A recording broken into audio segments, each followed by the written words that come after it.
दौंड तालुक्यातील जलसिंचन प्रकल्पांना शासनाची मान्यता, शेतकऱ्यांना मोठा दिलासा. आमदार राहुल कुल यांनी मुख्यमंत्री देवेंद्र फडणवीस यांची भेट घेऊन व्यक्त केले आभार.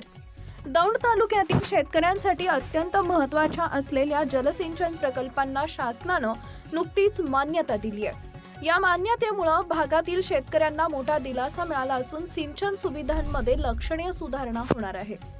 याबाबत दौंडचे आमदार राहुल कोल यांनी मुख्यमंत्री देवेंद्र फडणवीस यांची भेट घेऊन त्यांचे आभार मानले.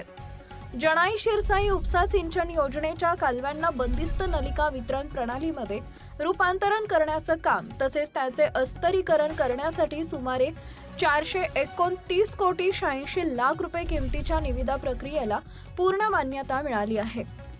ही निविदा प्रक्रिया पूर्ण झाल्यानं लवकरच या कामाला सुरुवात होईल. या प्रकल्पामुळे सिंचन व्यवस्था अधिक सक्षम आणि कार्यक्षम होईल.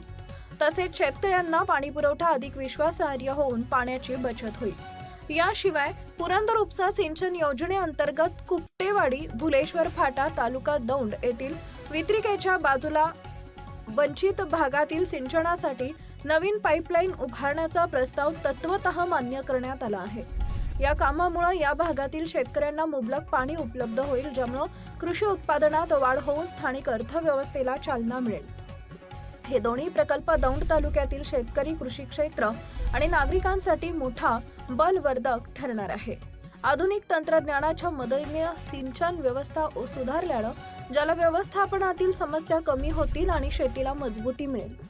या योजनांमुळे कृषी क्षेत्र अधिक मजबूत होऊन शाश्वत विकास साधता येईल असं प्रतिपादन आमदार राहुल कुल यांनी केलंय.